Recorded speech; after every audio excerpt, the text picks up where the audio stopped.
Oke, Bismillahirrahmanirrahim. Assalamualaikum warahmatullahi wabarakatuh. Alhamdulillah, wassalatu wassalamu ala asrofil anbiya wal mursalin wa ala alihi washabihi ajmain amma ba'du.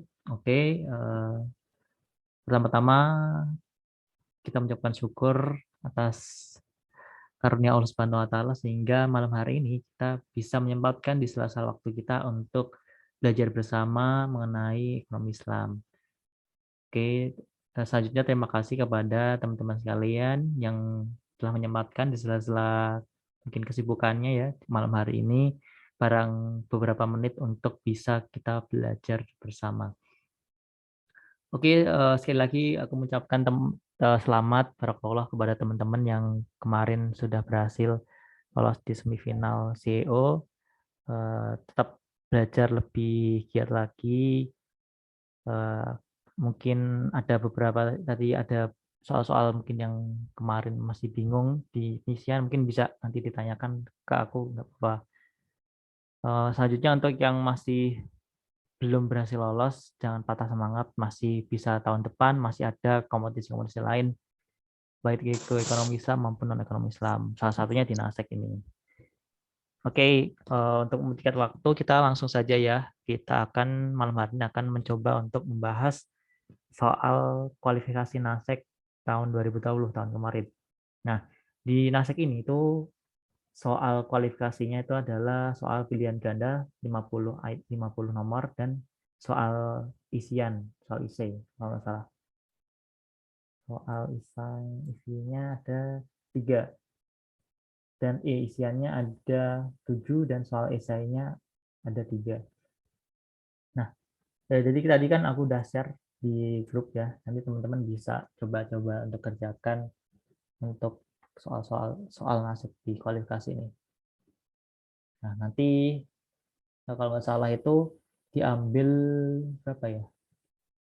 15 atau 25 besar gitu untuk di babak selanjutnya, babak semifinal.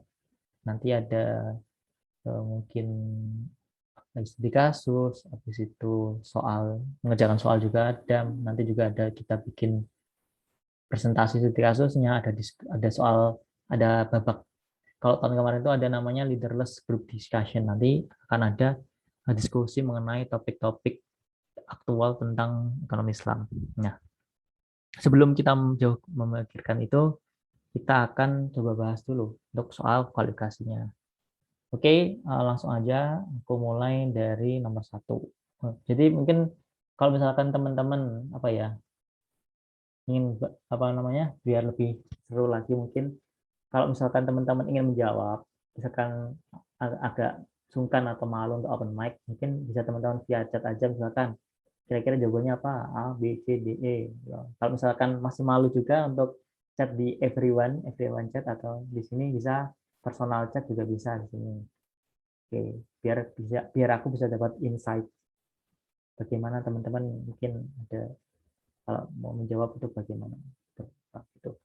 Oke, langsung saja kita masuk ke nomor 1. Nah, nomor 1, nah, oke, nomor 1 ini adalah ditanyakan apa sih dalil yang menjelaskan tentang saksi pada jual beli dalam Al-Quran. Nah, ya, untuk mengerjakan soal ini kita identifikasi dulu nih, kira-kira ayat-ayat yang berkaitan tentang ekonomi dan bisnisnya apa. Nah, kalau kita melihat, kita buka Quran, kalau kita buka surat Al-Baqarah ayat 232, ini tuh berbicara tentang masalah keluarga. Keluarga, lebih utamanya itu perceraian, talak, dan sebagainya. Nah, jadi ini bukan membahas tentang ekonomi dan bisnis. Nah, kemudian kalau kita telaah, kita buka Al-Quran surat Al-Baqarah ayat 275, ini itu tentang ekonomi dan bisnis, yaitu tentang jual beli juga. Jual beli. Tapi di sini itu lebih bahas tentang penghalalan jual beli dan pengharaman riba. Nah, kemudian kalau surat Al-Baqarah ayat 282, nah BTW mungkin teman-teman udah tahu ya, Al-Baqarah ayat 282 ini adalah surat yang paling panjang dalam Al-Quran. Itu 1 halaman penuh. Nah, surat Al-Baqarah ayat 282 ini itu berbicara mengenai masalah muamalah, masalah ekonomi, dan lebih tepatnya lebih lebih tepatnya lagi itu masalah ekonomi dan bisnis ya. Ini masalah hutang piutang, hutang piutang. Nah, hutang piutang seperti apa yang dibahas? Nah, misalkan itu kalau salah itu bunyinya ya ayyuhalladzina amanu idza tadayantum bidainin faktubu, yaitu apabila seseorang itu melakukan transaksi jual beli itu secara tidak tunai atau secara kalau bahasa ekonomi modernnya kan kredit. Nah, itu tuh harus dicatat.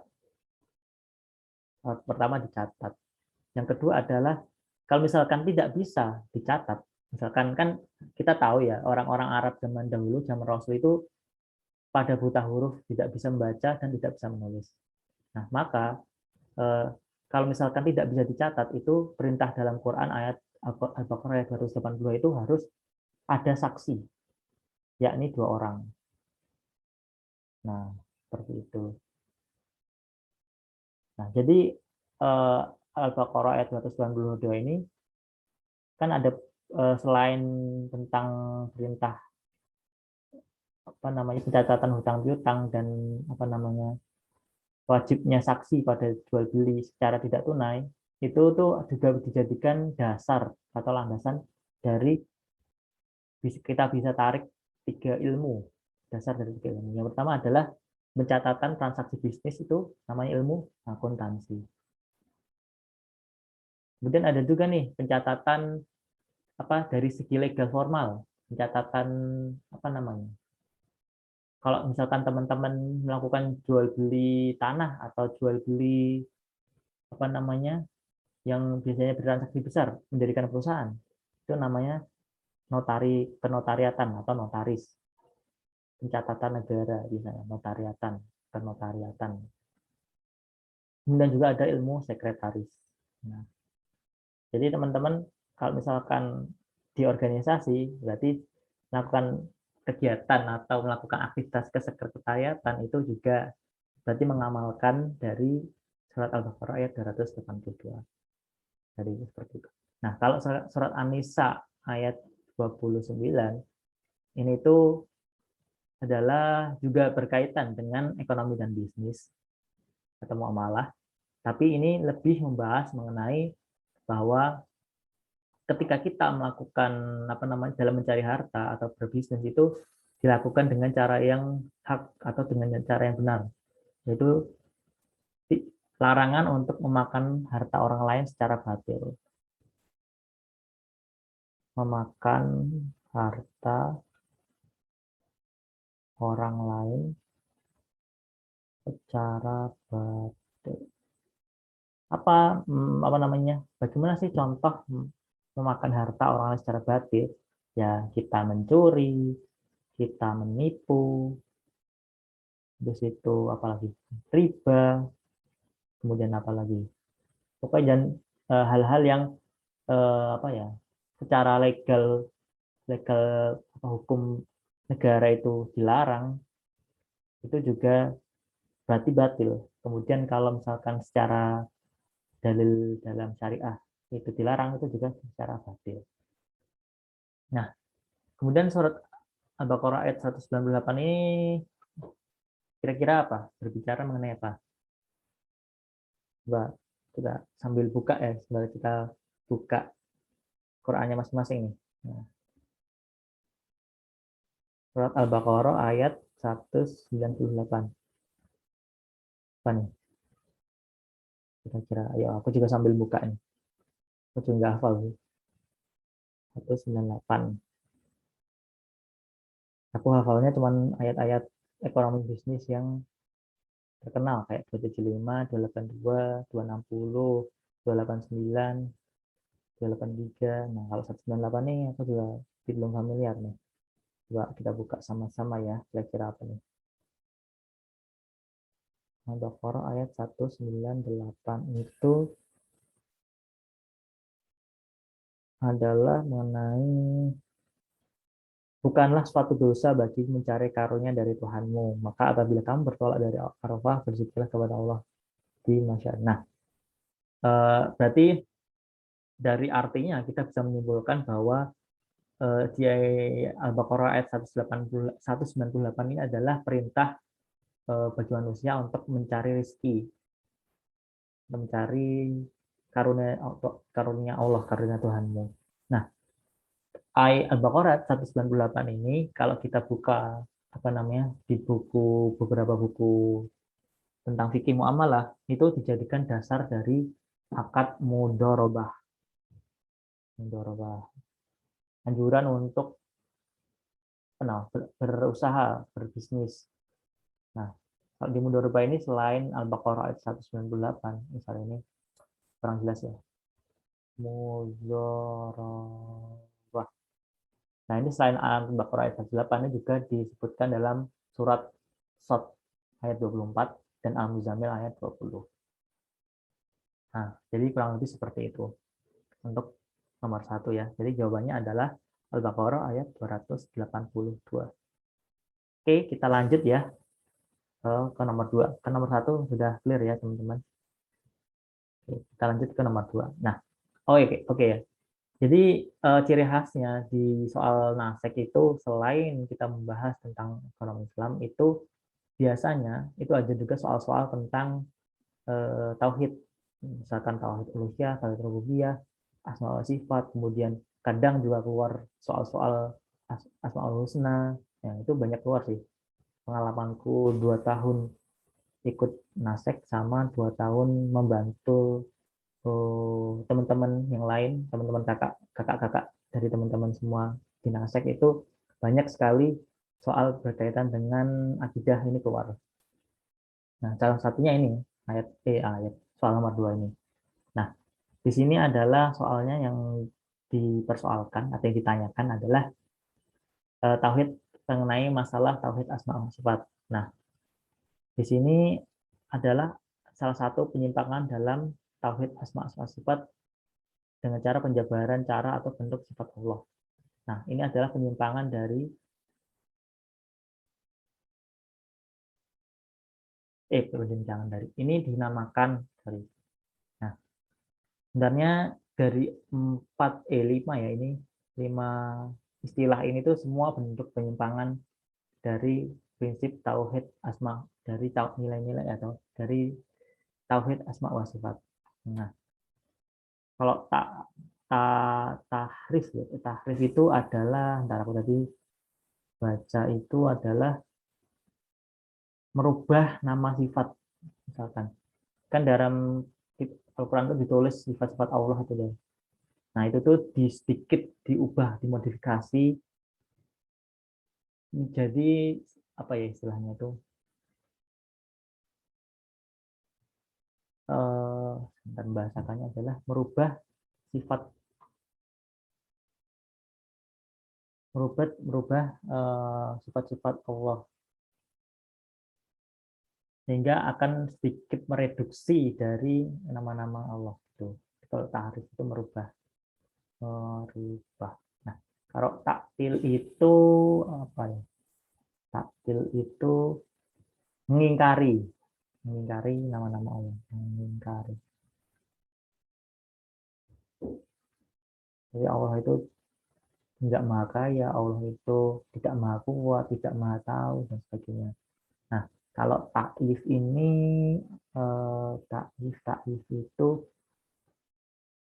adalah menyerupakan sifat-sifat Allah dengan sesuatu. Eh, kan itu sorry itu tamsil kalau nggak salah. Nah, itu tamsil. Nah, tamsil yang menyerupakan. Tamsil itu menyerupakan.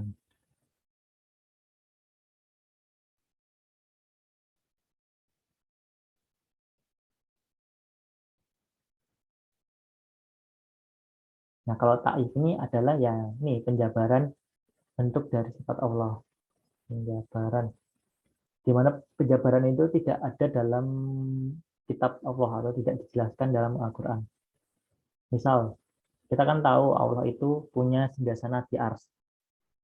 Nah, bagaimana sih cara Allah duduk, apa cara Allah duduk, cara Allah menempati singgasananya itu kalau misalkan kita jabarkan itu berarti bentuk taklif atau salah satu penyimpangan dalam tauhid asma wa sifat dengan cara menjabarkan bentuk atau sifat dari Allah. Seperti itu kurang lebihnya. Nah, mungkin nanti kalau misalkan teman-teman masih bingung lagi mengenai masalah ini, teman-teman coba bisa cari artikel sebanyak di Google mengenai masalah tahrif, ta'til, ta'yif, tamsil, tasbih. Di situ juga dijelaskan contoh-contohnya. Nah, jadi jawabannya di sini adalah ta'yif. Oke, nomor 3 adalah soalnya jenis tauhid yang mengacu pada mengesahkan Allah dalam beribadahnya. Nah, kan tauhid itu ada uluhiyah, rububiyah, asma wa sifat. Tiga ini kan ya, teman-teman tahu kan sudah tahu kan bagaimana. Sana semua itu ya tahu. Nah, kira-kira apa nih mengisahkan Allah dalam beribadahnya? Kan ada banyak cara mengisahkan Allah dalam beribadahnya, mengisahkan Allah dalam sebagai pencipta, kemudian ada juga, ayo apa kira-kira? Silakan bisa jawab di chat atau di sini. Ini gampang.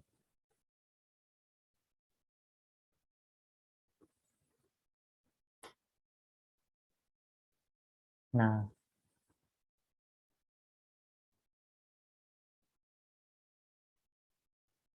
jadi jawabannya adalah kalau misalkan mengisahkan Allah dalam beribadah itu tauhid uluhiyah. Nah, kalau rububiyah itu mengisahkan Allah sebagai pencipta segala sebagai segala sesuatu dan yang menciptakan.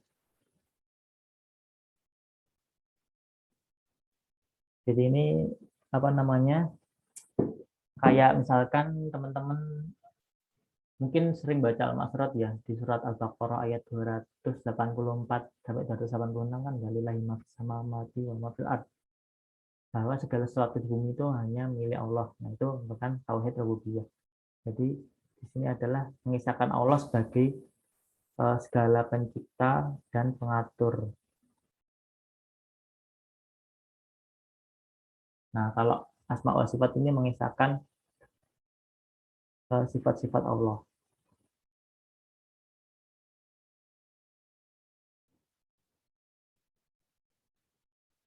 Nah, kalau oh ya tadi tasbih belum ya.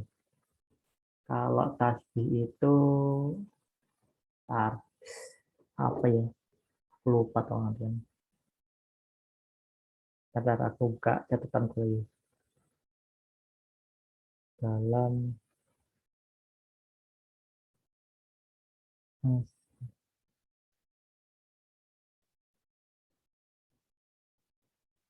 tasbih, tasbih.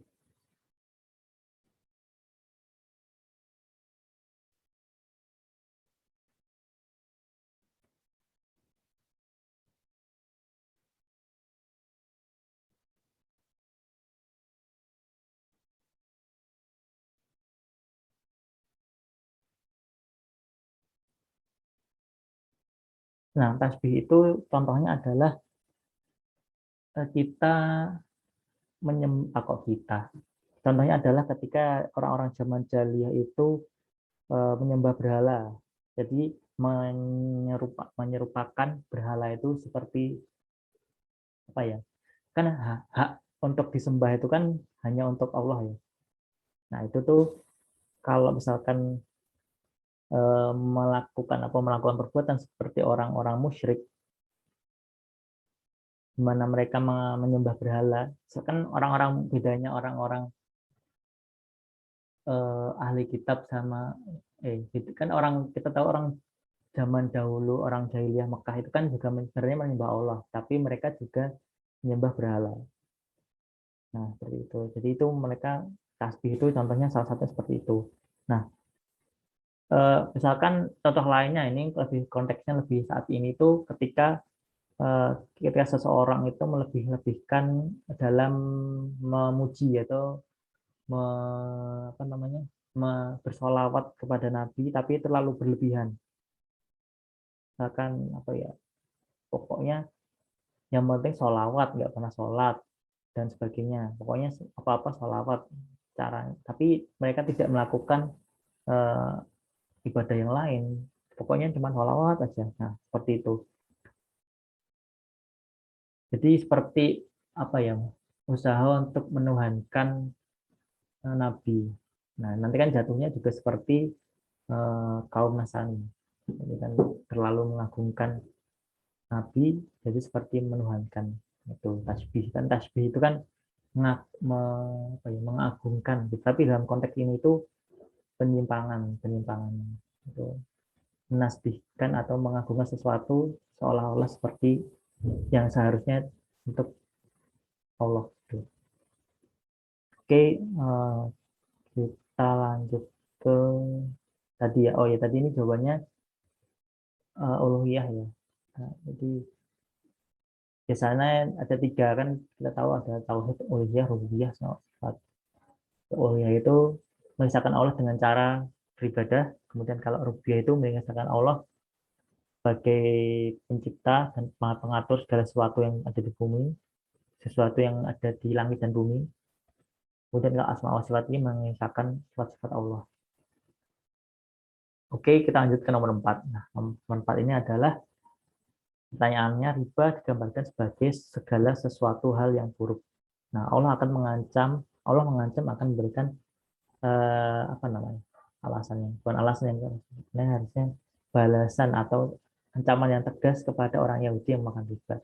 Hal tersebut merupakan kandungan dari, nah, oke, kan ada 5 opsi di sini.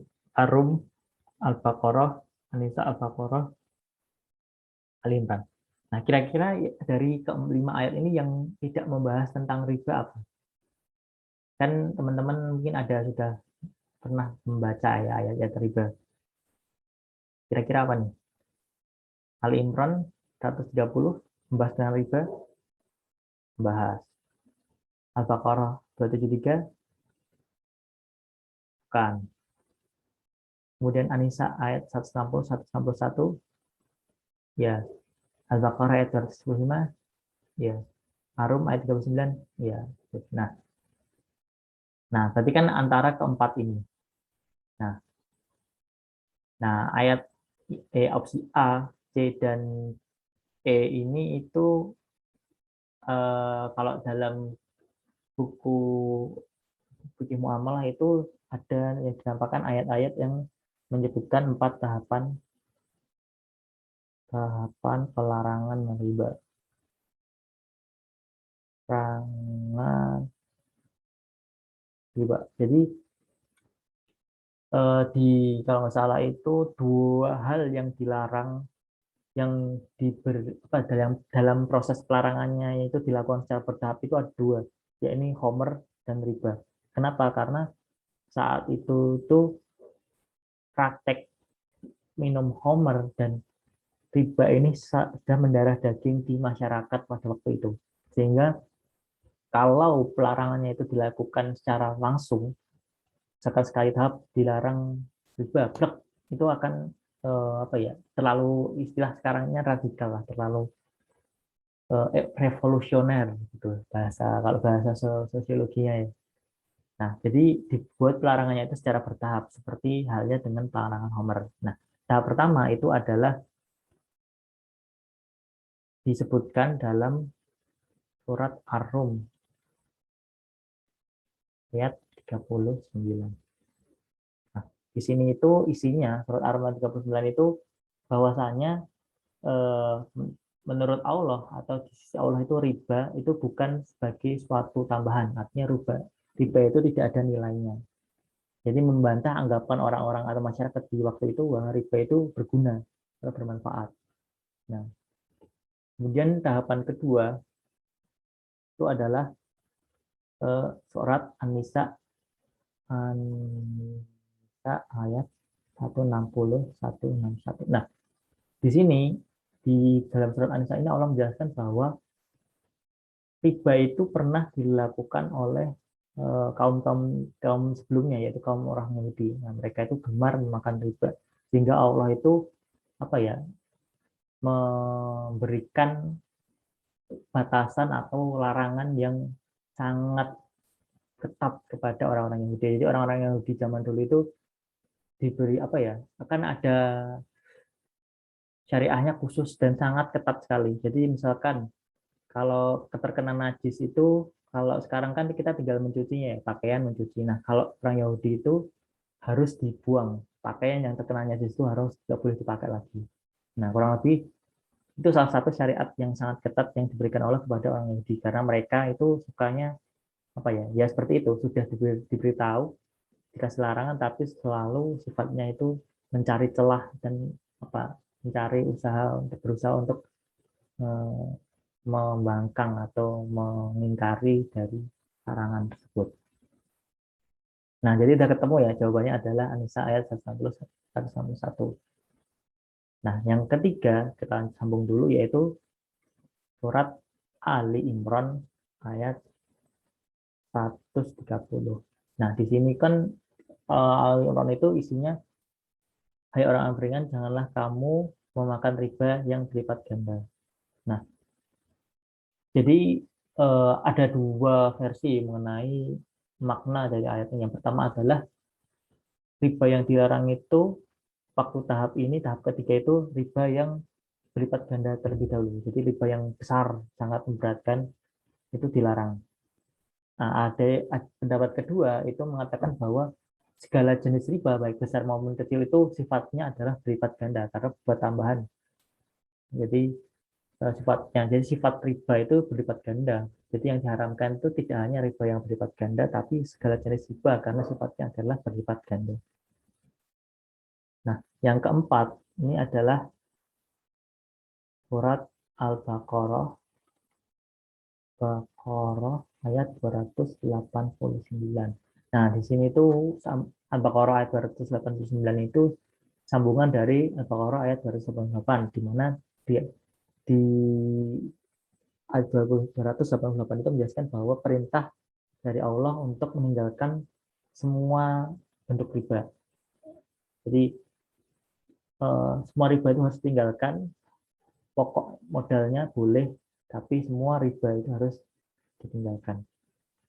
Kemudian disambung dengan ayat 289 bahwa eh, jika ngeyel, artinya tidak mau meninggalkan perintah yang sudah disebutkan dalam ayat 218, maka yang ngeyel tetap melakukan riba itu akan diperangi oleh Allah dan Rasulnya. Nah, di sini tuh kalau apa ya,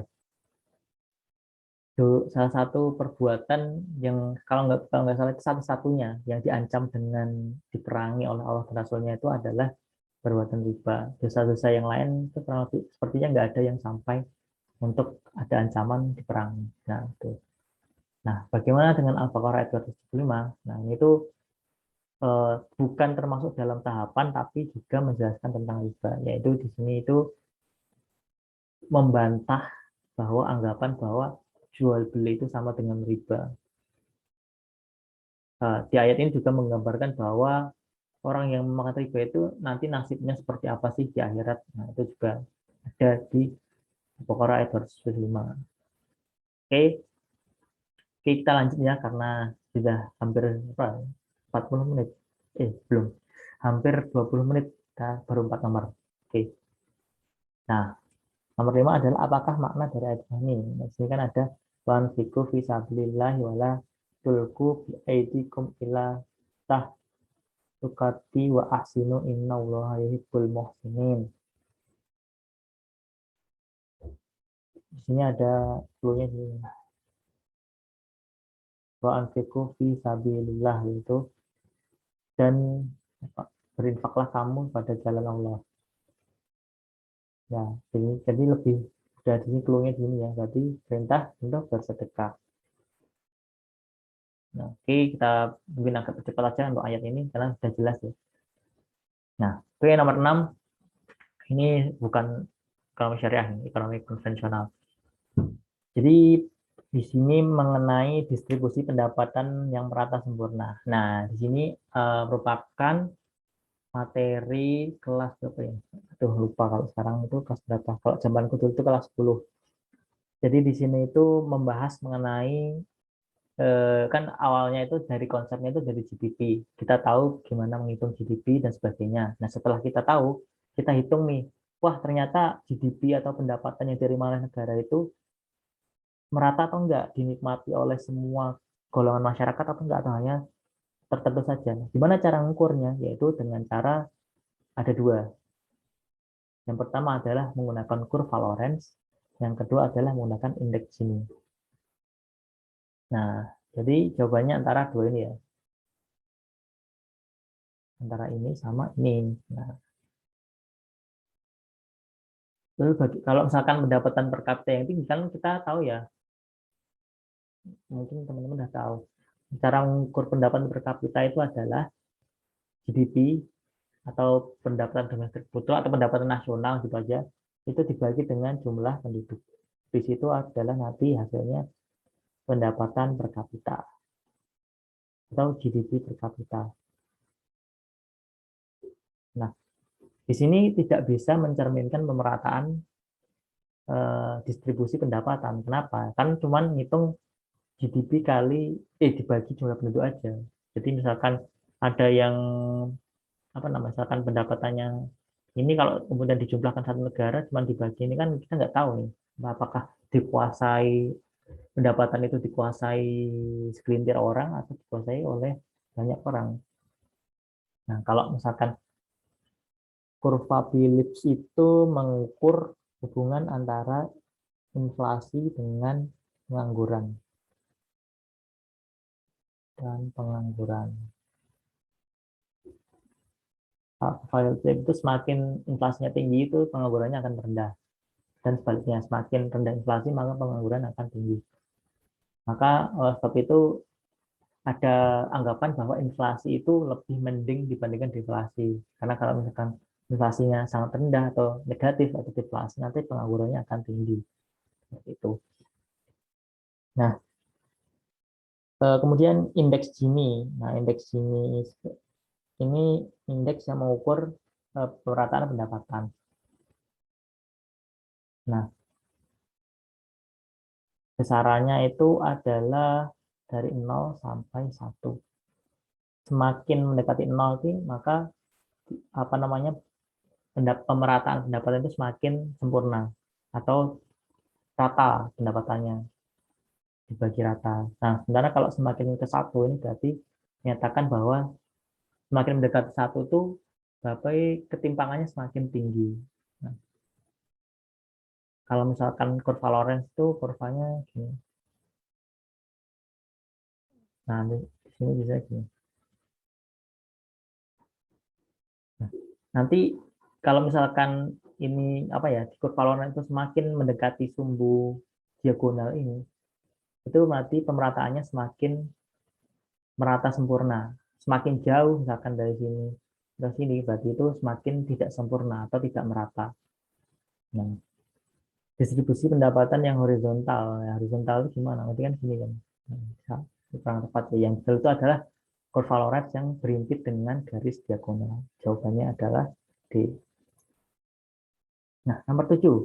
Ciri-ciri hal ini merupakan ciri-ciri berstruktur oligopoli kecuali pertama, barang yang dihasilkan bersifat homogen dan terdiferensiasi. Jadi, kalau di oligopoli itu barangnya bisa dua, homogen juga bisa, terdiferensiasi atau berbeda juga bisa.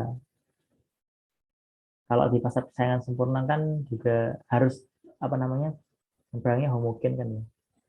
Kemudian kalau pasar apa namanya, persaingan monopolistik itu terdiferensiasi. Tapi kalau misalkan pasar oligopoli dan pasar monopoli itu bisa homogen, bisa berbeda atau terdiferensiasi. Ya, jadi ini benar. Yang kedua adalah kurva permintaannya patah atau kink.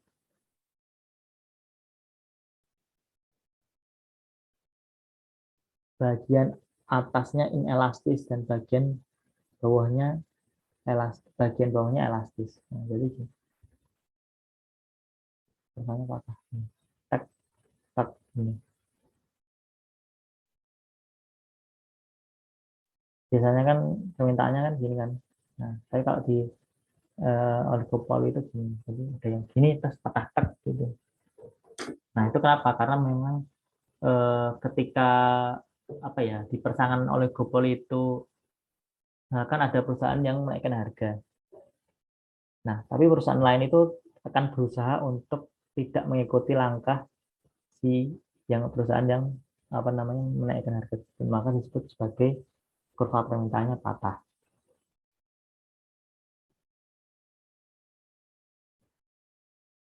Nah, kemudian kalau terdapat banyak perusahaan tapi koefisien CR4-nya lebih besar dari koefisien CR40. Jadi di sini itu untuk mengukur tingkat persaingan dalam pasar itu ada caranya namanya mengukur CR atau concentration ratio sama namanya HI, Herfindahl Index. Nah, kalau CR itu mengukur pangsa pasar dari 4 perusahaan dengan apa namanya pangsa pasar terbesar 4, misal katakanlah apa ya kalau di bank itu berarti bank BCA, Mandiri, BRI 3, BNI 4. Nah, itu dihitung pangsa pasarnya dibandingkan dengan pesaingnya yang lain dengan total pangsa pasar. Nah, misalkan kalau eh, itu di antara 0 sampai 40 itu berarti semakin mendekati 0 itu semakin bersempurna persaingannya. Kalau 0 sampai 40 berarti oligopoli kecil, list oligopoli. Kalau 40 sampai 80 itu oligopoli besar. Kalau 80 sampai 100 itu hampir monopoli. Jadi kalau CR di atas CR4 lebih besar daripada 40 ini berarti masuk dalam oligopoli. Oligopoli yang besar, menengah ke besar. Perusahaan lain atau baru sulit masuk ke dalam industri. Ya, ini benar karena dalam perusahaan apa namanya pasar oligopoli itu sulit untuk masuk karena apa ya? Eh, biaya atau untuk masuk pasar itu sangat besar karena biasanya itu ada butuh biaya riset, butuh biaya pemasaran, dan kalau masuk pun nanti apa namanya perusahaan yang sudah ada di dalam pasar oligopoli itu akan melakukan strategi. Ada dua, yang satu namanya limit pricing, yang satunya lagi namanya adalah predatory pricing.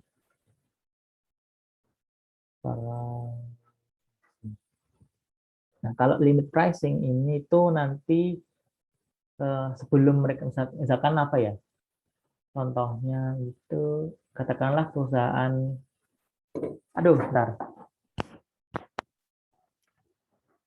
habis. Nah, perusahaan apa sih yang orang itu Shopee Food katakanlah mau masuk ke perusahaan ojol. Nah, itu nanti ada kabar itu nanti katakanlah Gojek terus Grab itu nanti akan membanting harganya. Misalkan diskon 100%, cashback banyak banget cashback dan sebagainya hingga si Shopee Food ini akan nggak jadi karena terlalu barbar si apa namanya Gojek sama GrabFood-nya ngasih diskon. Mereka akhirnya nggak jadi masuk ke pasar. Yang kedua adalah predatory pricing. Nah, predatory pricing ini mereka contohnya si Gojek sama Grab ini tahu bahwa si Shopee ini mau buka ojek online. Mereka biarkan si Shopee ini masuk. Nah, setelah si Shopee ini masuk, langsung harganya dibanting, diturunkan. Katakanlah Gojek yang biasanya satu kilo itu 8.000 ya kalau salah minimal. Itu jadi per kilometer itu nanti cuma 2.000. Nah, itu contohnya predatory pricing. Jadi dia biarkan masuk dulu baru harganya dijatuhkan. Kalau limit pricing ini harganya dijatuhkan biar si pesaingnya yang mau masuk ini nggak jadi masuk. Nah, kemudian setiap perusahaan memiliki daya monopoli yang cukup besar. Bentar. Pokoknya antara ini sama ini. Bagian atas ini elastis, bagian bawah elastis. Nah, aku agak lupa mengenai ini yang mana yang elastis, yang mana yang enggak elastis. King Diamond Curve. Aku pastikan dulu ini takutnya malah sesat.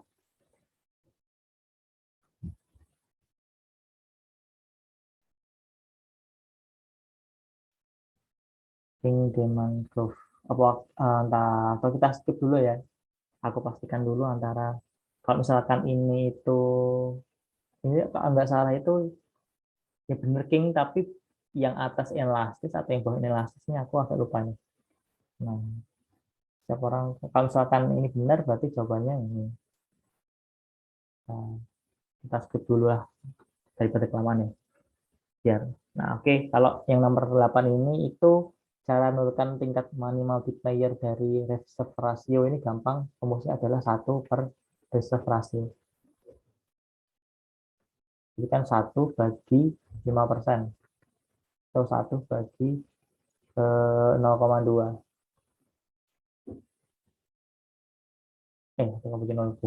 1/0,05. Berarti kan berapa itu? 1/5 kan 1/setengah kan 2 ya.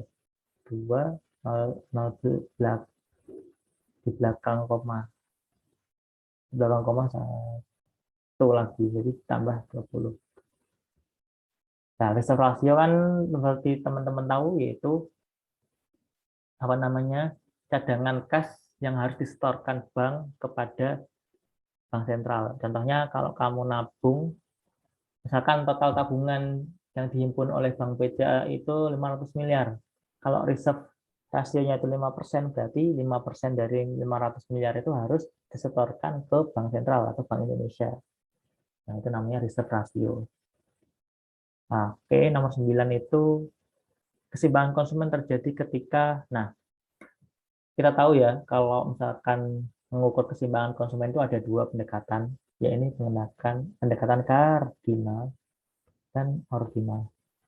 Ordinal. Kalau kardinal itu menggunakan eh, satuan namanya utility, atau diibaratkan si apa namanya kepuasan konsumen itu bisa diukur atau bisa diukur menggunakan satuan unit moneter atau uang. Rumusnya adalah MUX per PX dan MUY per PY. Nah, kalau ordinal ini tidak bisa diukur tapi bisa diperingkatkan atau di ranking mana yang favorit, mana yang enggak. Seperti itu. Nah, menggunakannya caranya adalah menggunakan persinggungan antara apa namanya ada dua, yaitu kurva indifferent sama kurva budget line. Budget line ini untuk mengukur berapa sih sumber daya atau dana atau harta yang dimiliki oleh konsumen. Sementara indifferent ini untuk mengukur tingkat kepuasannya. Nah, keseimbangan atau kepuasan itu maksimal itu ketika indifferent curve ini bersinggungan dengan kurva budget line. Kalau misalkan kurva indifferentnya ini di kanan, berarti ini apa sumber dayanya itu tidak mencukupi untuk melakukan konsumsi di titik tersebut sehingga harus dikurangi supaya cukup.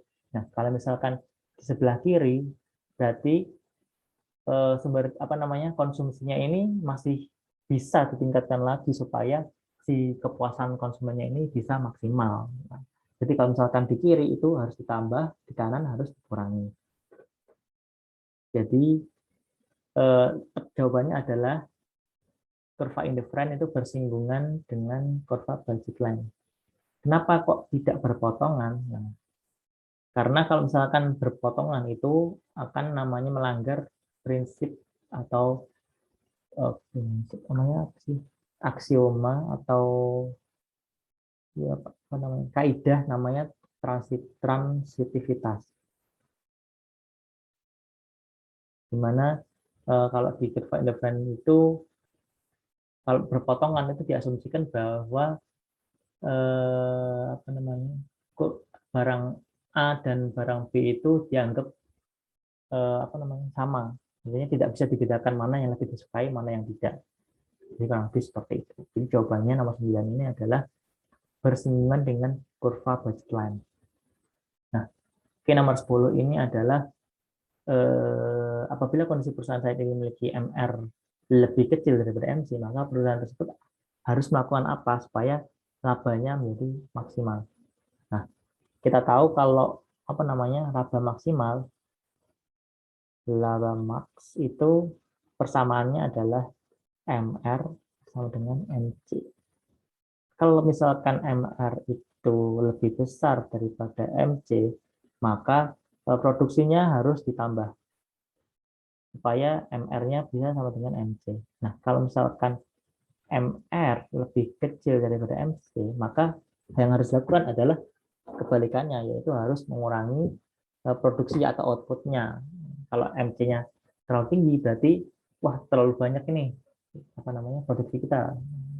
Kalau kita terlalu banyak, maka harus dikurangi supaya tidak mengalami kerugian, atau supaya misalkan MR lebih kecil daripada MC itu masih laba ini, tapi labanya itu nggak optimal atau kurang. Kalau misalkan dikurangi lagi nanti akan labanya akan lebih lebih bagus atau lebih tinggi. Jadi harus dikurangi supaya ML sama dengan MC. Jadi jawabannya adalah mengurangi output. Oke, udah 20, 20, 20, 26. Nah, padahal targetku ini 20, 30 harus selesai. Harus setidaknya nomor 25 nih. Oke, tadi skinnya udah ketemu belum nih? Oh, atas elastik. Kali ini kalau kurva King demand curve atau kurva yang patah dalam pasar oligopoli itu di bagian atas kurvanya itu inelastis, elastis, yang bagian bawahnya itu inelastis. Jadi ini elastis.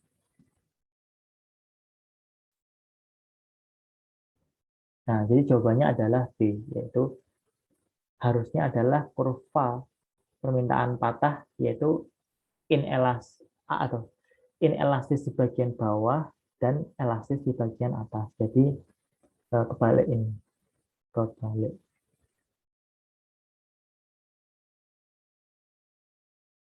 Oke, nomor 11 bahasa Inggris.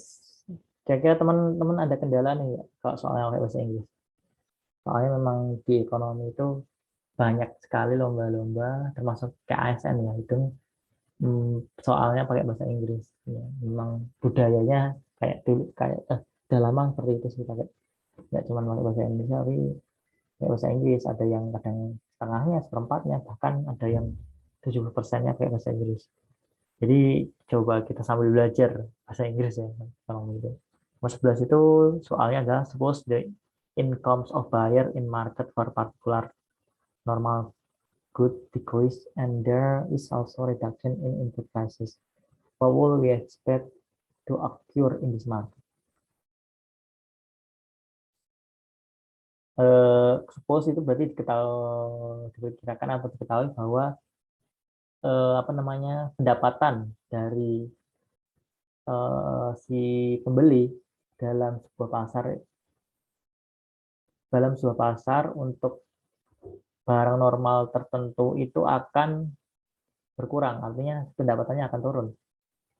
Tapi di sisi lain itu juga ada eh, penurunan harga di barang input atau barang yang digunakan untuk melakukan produksi. Apa yang dapat kita prediksi atau apa yang kemungkinan akan terjadi dalam pasar ini? Nah, di sini berarti pendapatannya turun. Kalau pendapatannya turun, kan ya, faktor yang mempengaruhi permintaan kan salah satunya adalah pendapatan. Kalau pendapatan naik, berarti permintaannya akan naik. Di sini berarti pendapatannya turun, berarti eh, permintaannya akan turun. Tapi di sisi lain, di sini juga ada reduction in input prices, yaitu penurunan harga barang input. Nah, kalau misalkan kalau misalkan diketahuinya itu cuman penurunan income, berarti kan si demand-nya atau permintaannya kan akan turun, sementara supply-nya tetap, ya kan? Nah, di situ kalau misalkan supply-nya tetap dan demand-nya itu turun, karena ini supply, ini demand, jadi nol, nol. Kalau misalkan demand-nya bergeser ke kiri kan turun ya, pendapatannya turun.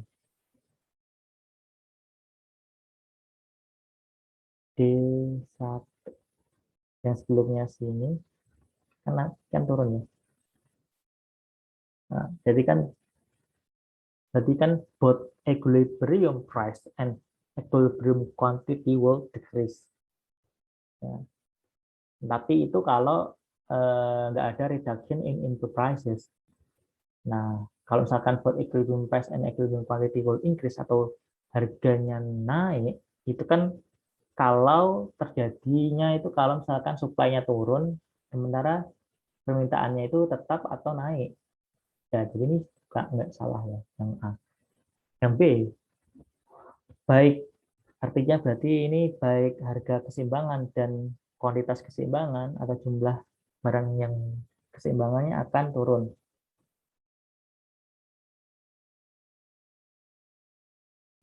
Nah, ini tuh terjadi apabila si apa namanya si demand-nya turun, kemudian si supply-nya juga turun atau tetap. Kemudian yang C ini the agreement price will decrease but the impact on amount sold is market will sold in the market will increase. Jadi harganya naik turun tapi jumlah barang yang dijual di pasar akan naik. Nah, di sini kan kurang tepat karena si pendapatannya itu akan tetap turun. The equilibrium price will decrease but impact on amount sold will be ambiguous. Masih ambigu.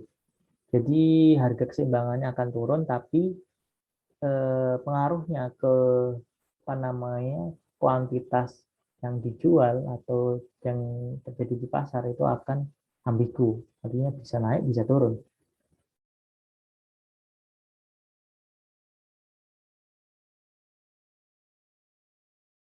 The equilibrium price will increase but the impact on the amount sold in the market will be ambiguous. Jadi salah ini karena the equilibrium price will increase. Nah, ini salah soalnya kan si permintaannya turun ya, ini nggak mungkin equilibrium price-nya naik karena permintaannya turun. Jadi ini antara B sama D. Both equilibrium price and equilibrium quantity will decrease. Ini harganya apa namanya? Harganya turun dan kuantitasnya turun. Nah, tapi di sini kan si apa namanya? Reduction in input prices. Kalau apa namanya harga barang inputnya turun, itu akan meningkatkan apa namanya si barang yang akan diproduksi. Jadi ini nggak yang B ini belum tentu terjadi, bisa naik bisa turun. Jadi menurutku itu lebih tepatnya yang kedua karena eh, apa namanya impactnya akan kita nggak tahu nih bisa naik juga bisa turun ke barangnya ini. Nah, jadi aku lebih kedua kalau aku pribadi. Kalau aku jawab nanti aku pilihnya kedua karena kita nggak bisa tahu karena yang satu ini apa namanya permintaannya turun, di sisi lain harga faktor produksinya turun sehingga akan meningkatkan penawaran. Yang satu naik, yang satu turun. Ya kan, ya nggak tahu nanti apa yang terjadi nanti. Oke, lanjut ke nomor 12. Dan nanti kita sampai berarti 20.45 aja ya. Jadi nggak terlalu malam. Sedapatnya nomor. Oke, nomor 12 ini in the macroeconomic domain. Salah, ini harusnya komanya di sini. Nah, di in the macroeconomic domain, jadi di wilayah makroekonomi, there are several terminologies of income. Jadi ada beberapa istilah dalam income atau pendapatan. Usually denote by symbol Y. Usually atau biasanya itu dituliskan dengan simbol atau notasi Y. In terms of its scope or pattern dalam hal scope apa bahasa Indonesia scope itu skala atau dalam hal pola patternnya pola. Nah, Household income allocated to consumption, expenditure, and saving is technically term. Jadi eh, household income itu artinya adalah pendapatan rumah tangga. Allocate itu berarti dialokasikan to consumption expenditure untuk pengeluaran konsumsi dan saving. Saving itu berarti tabungan technically term. Technically term artinya adalah biasanya disebut sebagai atau secara teknis itu dinamakan apa? Nah, oke, jadi kalau real income itu berarti si pendapatannya sudah dikurangi dengan inflasi atau sudah disesuaikan dengan inflasi. Inflation. Kalau aggregate income itu berarti pendapatan dari seluruh warga negara. Y, agregat Y. Misalkan satu negara itu isinya Tami, Faiha, Sabrina, saya, Pak Mario, berarti total semua pendapatan itu namanya agregat income. Kalau per kapita income berarti kan Y apa namanya pendapatan agregat dibagi dengan jumlah penduduk itu namanya per kapita income. Kalau permanent income ini nggak ada kayak istilahnya nggak ada. Kalau disposable income adalah ya ini disposable income ini adalah household income allocated to consumption expenditure and saving. Jadi pendapatan katakanlah kalau bahasa apa ya harinya itu take home pay lah. Apa yang semua dapat dari kita entah itu berjualan atau bekerja itu namanya take home pay. Jadi apa yang bisa kita gunakan untuk nabung sama apa yang kita bisa gunakan untuk konsumsi itu namanya disposable income atau pendapatan yang siap untuk dibelanjakan. Jadi jawabannya adalah E. Nah, oke. Nomor 13 ini adalah tentang sejarah SPI, sejarah pemikiran ekonomi Islam. Nah, jauh sebelum adanya teori Pareto optimum, ekonom Muslim telah lebih dahulu menemukan teori tersebut. Siapakah sosok tersebut? Nah, apa sih jadi sini kita perlu tahu apa sih teori Pareto optimum itu. Nah, teori Pareto optimum itu adalah sebuah teori yang dikemukakan oleh namanya Pak Vilfredo, namanya Vilfredo Pareto yang menemukan teorinya. Nah, si ceritanya tuh gini, Pak Vilfredo itu lagi menanam apa ya kalau nggak kacang atau apa. Nah, itu tuh ternyata 80% dari hasil panen kacangnya itu atau tanamannya itu dihasilkan dari hanya 20% tanaman aja. Sementara ini misalkan hasilnya ini tanaman. Sementara si apa namanya 20% dari hasil panennya itu disumbangkan oleh 80% tanaman. Nah, jadi yang minoritas itu menghasilkan mayoritas, yang mayoritas itu hasilnya cuma minor, cuma sedikit gitu. Jadi nah di sini hari apa namanya teori ini disebut dengan teori Pareto optimum atau teori 80-20, di mana hasil dari 80% hasil dihasilkan oleh 20% apa namanya input atau 20% apa yang namanya ya itulah input atau penduduk kalau istilahnya dengan ekonomi makro. Sementara hasil dari 20% itu disumbangkan oleh 80%. Nah, ini tuh sebenarnya sudah disebutkan dalam kitab namanya apa sih Babal Bulughul Makrom. Nah, benar ya Bulughul Makrom Bulughul Marom. Nah,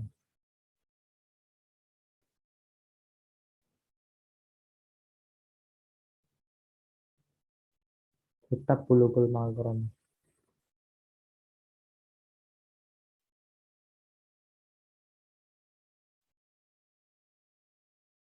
Bulughul Makrom, Bulughul Marom apa Makrom ya?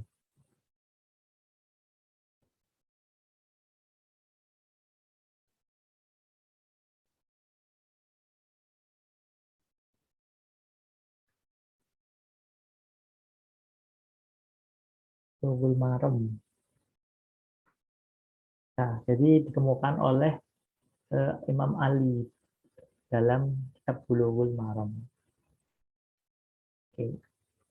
Oke, lanjut kita nomor 14. Oh, 40 menit lagi baru dapat 15 soal. Mazhab ekonomi Islam, titik-titik mengakui bahwa ilmu ekonomi tidak bisa jalan dengan Islam. Hal ini disebabkan oleh perbedaan filosofi keduanya. Nah, kan teman-teman ikut CEO berarti tahu ya. Jadi ini itu berarti di mazhab dari Bakir As-Sadr atau Iqtisaduna. Kalau sejalan, kalau ilmu ekonomi sejalan dengan Islam itu berarti mazhab mainstream. Nah, kalau misalkan yang mazhab yang tidak setuju pada duanya atau mengkritik keduanya itu namanya alternatif kritis. Kalau neoklasik ini, kalau klasik itu mazhabnya Adam Smith dalam ekonomi konvensional. Dan kalau neoklasik itu berarti ya neoklasik berarti mazhab Adam Smith yang baru. Nah ini contohnya si apa namanya penggagasnya itu adalah John Stuart Mill, terus apa lagi ya? Pokoknya yang terkenal C.S. Mill. Nah ini neoklasik ini merupakan respon dari Keynesian. Jadi kan pertama kalau dalam ekonomi konvensional itu kan namanya itu pertama mazhab klasik atau Adam Smith. Kemudian dibantah sama mazhab namanya Keynesian. Keynesian. Kemudian dibantah lagi sama namanya mazhab neoklasik. Neoklasik. Terus ini neoklasik ini dibantah lagi yang namanya mazhab neo-Keynesian. Mazhab neo-Keynesian. Nanti juga akan dibantah lagi banyak sekali. Nah, seperti itu. Jadi ya, ya seperti itulah namanya juga ilmu pengetahuan nanti selalu berkembang akan banyak lahir mazhab baru yang mengkritik mazhab yang ada atau yang sudah mainstream dipakai. Nah, kalau sekarang yang lazim dipakai di negara-negara itu neo-Keynesian sama Keynesian ini, dua ini. Kalau di Indonesia itu neo-Keynesian kalau nggak salah pemikiran ekonominya. Oke, nomor terakhir ini nomor 15 ya. Ya, kita sudahi aja karena terlalu larut nanti kok. Dan di sini adalah, nah ini tuh namanya teman-teman tadi udah tahu ya dibahas yaitu kurva indifferent. Kurva indifferent. Nah, kalau dalam ekonomi konvensional itu kan diasumsikan bahwa semua barang itu boleh dikonsumsi, barang halal, semuanya halal lah, nggak ada batasannya. Nah, kalau dalam Islam itu harus dibedakan. Barang kan ada dua, yang halal sama yang haram. Oke, nomor 14 tadi jawabannya adalah Bakir Asadr atau Episoduna. 14. Oke. Jadi kalau dalam Islam itu barang itu ada dua jenis, halal, haram. Halal berarti boleh dikonsumsi, haram itu nggak boleh. Nah, kalau dalam di kurva different ini juga dibedakan. Kalau misalkan barang biasanya kan di sini sumbu Y, barang Y, barang X. Kalau misalkan dua-duanya halal, berarti berlaku seperti kurva indifference pada umumnya. Jadi, nah ini kalau misalkan contoh dua-duanya halal, X, Y. Kalau misalkan apa ya, ini tuh haram, salah, ini tuh haram dulu, ini tuh halal. Jadi akan gini, akan kebalik gini. Jadi semua konsumsinya akan ke sini. Nah, jadi yang di belakang ini berarti nggak boleh dikonsumsi atau haram. Atau konsumsinya harus nol. Jadi semuanya akan ke sini. Nah, kalau yang ini tadi kan bisa ini ya, bisa milih. Nah, bisa ini, yang ini lebih banyak. Kalau kalau titik ini kan berarti barang ini lebih banyak, barang ini lebih dikit. Kalau sini berarti ini lebih dikit, ini lebih banyak. Nah, kalau misalkan barang haram berarti halal semua, berarti ininya nol, sininya semua di sini. Nah, ini kalau yang di sumbu vertikalnya halal, sumbu horizontalnya haram. Nah, kalau misalkan yang sini dibalik ya, yang di sini itu halal, di sini itu haram, berarti semua ke sini. Konsumsinya semua di sini nol.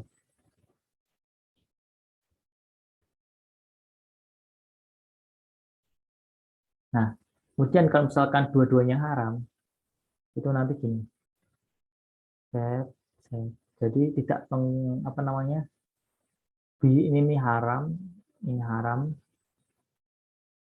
Nah, kalau misalkan dua-duanya haram, berarti gimana nih kalau kita misalkan nggak konsumsi, kita nggak bisa hidup nih, karena mau nggak mau kita harus konsumsi supaya bisa bertahan hidup.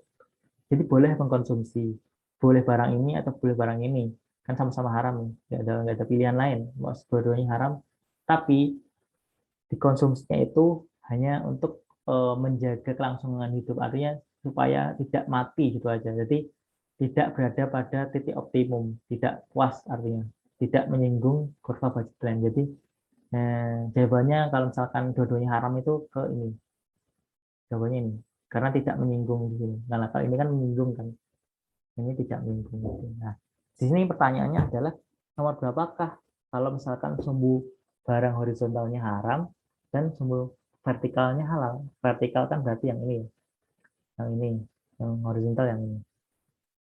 Saya kira yang mana ya? Yang vertikal halal, yang horizontal haram. Berarti kan yang di belakangi yang horizontal, yang konsumsi atau yang dipilih itu yang halal, yang vertikal. Jadi jawabannya adalah ini, barang ketiga.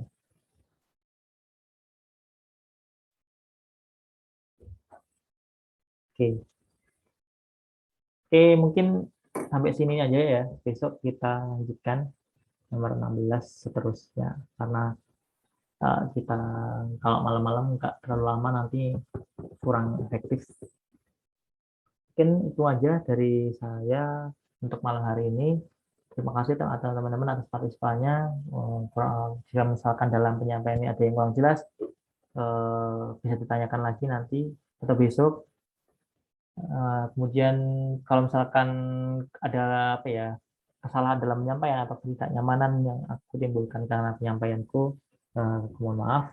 Wassalamualaikum warahmatullahi wabarakatuh. Oke, selamat istirahat semua teman-teman.